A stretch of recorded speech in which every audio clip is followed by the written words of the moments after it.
All right. Thank you, Dr. Lang, and thank you, Dr. Puduvali. Also, great thank you to Felipe and his team from Chile for putting on this excellent symposium. Without further ado, the title of my talk is on surgical management, and I will try to talk a little on these different aspects. You heard a lot on the impact of the new WHO classification, excellent talks from Leo Ballister. I'll talk a little on the location extent of resection data, some of the technologies we use, and end up with some case examples. So I won't belabor too much on these slides. This is actually the WHO 16 classification, which has made our life as surgeons much easier in terms of understanding this classification of these complex tumors.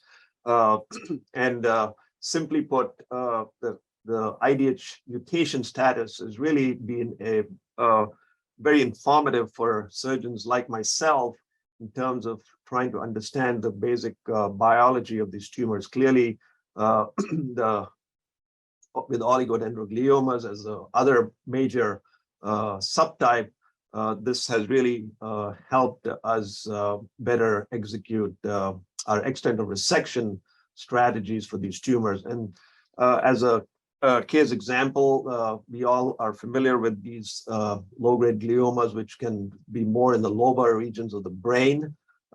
Just the imaging helps us try to understand the IDH status of these tumors. As you can see, there's a mismatch of T2 flare in this right frontal mass, well defined, and the patient did have a gross total resection, and clearly without any surprise, this was a IDH mutant low-grade glioma.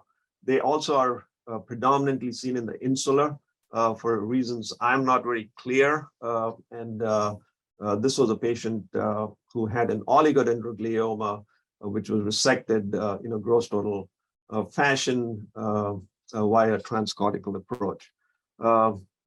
This is a study which many of you are familiar with, looking at the difference in strategies between two surgical groups in the same country or the same locality, with watchful waiting and surgical resection. And it was very clear that we really do not want to watch these tumors anymore. There's no role for really for that aspect of treatment. We want to be aggressive, and I think this particular paper really cemented our understanding of the importance of early diagnosis and resection. As you can see on this Kaplan-Meier curves, patients who had a biopsy versus a resection, and the differences in outcome were very superior. And the challenge here is low-grade malignant transformation can be a real problem. This is a patient of mine. You can see between these dates there has been a fairly significant change in this tumor, and this was unfortunately not resected at the time. And by the time the patient came to us, as we say, the cat is out of the bag, and this is exactly what we want to avoid with these type of tumors. This was another article from the same group. At this point, they really highlighted the aspect of IDH mutation status in these tumors, and clearly the study again showed the importance of having this IDH mutation in these tumors and how that relates to outcomes. And clearly they were very superior in that group of patients who had a gross total resection. Just to give you a sense of resection and how that relates to low-grade gliomas, not all patients can undergo a resection. This is a patient of mine, had a low-grade glioma diagnosis way back in 2012. This was before the patient came to see me. 2021, you can see the scans on the right side, both an axial flare and a non-contrasted coronal, contrasted coronal showing a low-grade glioma. In this case, clearly a resection was not offered. I did a laser interstitial thermal therapy. So clearly we have opportunities to treat these deep-seated tumors, which sometimes can be unresectable or non-resectable. So that is a strategy which clearly helps us in helping this subgroup of patients. The reason I put this paper was, again, to cement our whole understanding of the IDH mutant status. This was a paper published by our group, not necessarily on low-grade gliomas, but just the importance of having that IDH mutational status and how patients do better after a resection. But the conclusions of this paper were also very important in that even if tumor was left behind after a surgical resection, especially in IDH mutant tumors, there should be a good reason, or that not a reason, but there should be an alternative strategy to go back in and re-resect the tumor to improve outcomes. So clearly, we want to keep that in mind as we move forward in treating these tumors. The external resection matters, as I've highlighted in some of the earlier studies. These are two very important studies from the early 200s. You can see the papers from Johns Hopkins and UCSF really highlighting the aspects of extended resection as it relates to survival. And now we always talk about extended resection and getting gross total resections, but it's not always possible. And there are residual tumors left behind. This was in the scientific reports, a very interesting paper in terms of a randomized study looking at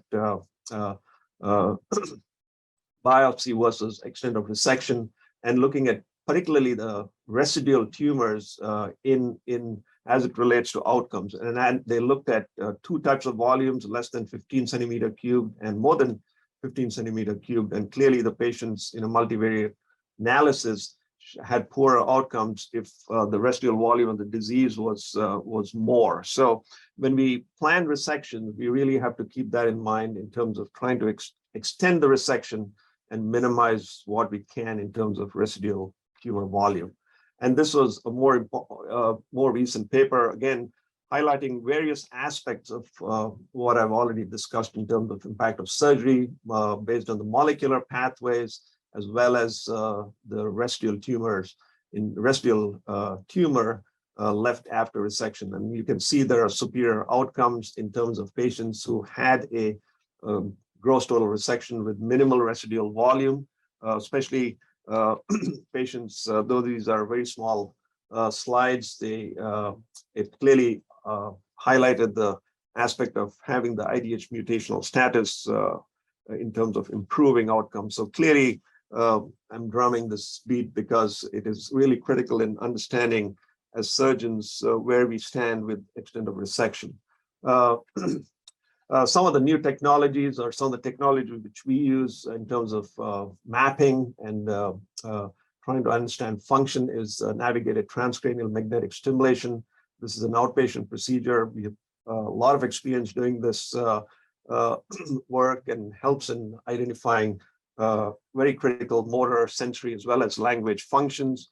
The principle of this technology involves applying an electromagnetic induction field, which is then transformed into an electrical field, which then causes neuronal activation.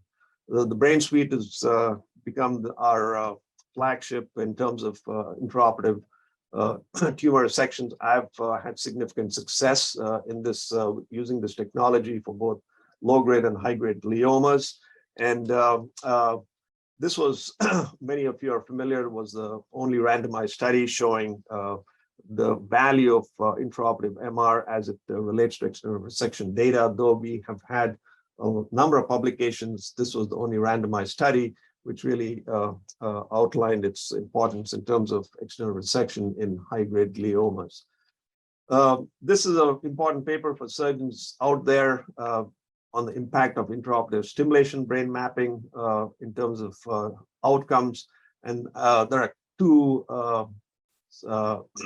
this slide basically shows two very important measures. The one on the left is looking at gross total resections in patients who had intraoperative stimulation mapping versus those who did not. And the blue, what I call bubbles there, basically are patients who did not have the stimulation mapping. And you can see the gross total resections in the x-axis really they didn't do well with their resections, while patients who had stimulation mapping clearly had better resection. So that really drives the point in terms of the utilization of that technique. On the right side, you can see the use of intraoperative stimulation mapping as it relates to neurological deficits. Clearly, it helps us in minimizing these deficits, and that's what we want to do in most patients if we can. As examples, this is a patient of mine who underwent an awake procedure for this left parietal low-grade glioma. The reason I show this scan is twofold. I first met her in 2021. You can see there are scans dating back from 2012. So clearly this was followed by a neurosurgeon till 2021. And in 2021 was when he wanted to pull the plug. Nevertheless, it had not grown significantly, but the patient already was suffering from some speech impediments, really was doing well at the time of the diagnosis in 2012. The point here is we really do not want to wait for neurological decline. She's a highly functioning mother with 3 children. She's a CPA. So these are very important life to keep them functioning well. And fortunately, when she came to me, we offered a resection, and you can see the scan on the right. We got a gross total resection, but more importantly, the techniques we use, besides being awake, are various intraoperative modalities. I like to use this 3D volume scan of the brain, which helps me preoperatively to get a better understanding of the relationship of different cortical as well as subcortical connections. In the image on the left, it's primarily highlighting different subcortical structures. The IFOP, the arcuate fasciculus, the frontal acetylene tract. You can add any number you want to. On the right, in the middle, is more the functional paradigms, including some of the speech paradigms we commonly use here, and it just gives you a visual of where you want to start, or gives you an understanding of the nature of the tumor as it relates to these different functional areas. And there's the last image on the right is the probe. We use a monopolar probe. I call it the PRAS probe for direct subcortical stimulation. And as you can see, we were able to stimulate the arcuate fasciculus, causing some speech arrest. And that's the reason we had to leave a very small sliver of tumor. So you get the impression that, if she had come to us sooner, maybe we would have achieved a better resection, gross total resection, including that last flare abnormality, which we had to leave behind because it had already infiltrated the arcuate fasciculus. And I've shown these scans many times. This is a gross patient who's left-handed with a large right frontal mass, came to us with speech difficulties. Again, we go through that same process of using the tractography or the 3D brain model, or with the speech paradigm functional MRI outputs. You can see again, they're all around the tumor, very well circumscribed. This patient had a gross total resection with an en-bloc technique, which really is highlighted, which is a highlight of my stay here at MD Anderson. Learning this technique has really, in my mind, is very important in terms of learning this technique, trying to identify the subcortical structures, minimizing neurological deficits, and helping our patients. And this was a recent paper. Dr. Lang is, as you can see, was the main author, and it really highlighted our work using this very important technique of circumferential sulcal guided resection to improve outcomes in low-grade gliomas. And more importantly, this technique helped us minimize neurological deficits, and that is not, it's very understandable given where these tracts are in relationship to the tumor, usually in the deeper portions. But as a note of caution, sometimes there are tracts which run through the tumor, so it's very important to do these intraoperative stimulation mapping techniques very carefully, but nevertheless, using a circumferential guided or en bloc resection clearly adds to better results. And this is a patient who underwent a very similar multimodality mapping procedure with a large non-enhancing mass adjacent to the sagittal striatum. You can see there are 3 sets of scans, pre, and then the last set of scan is post-op, where we got a gross total resection. This patient was left-handed.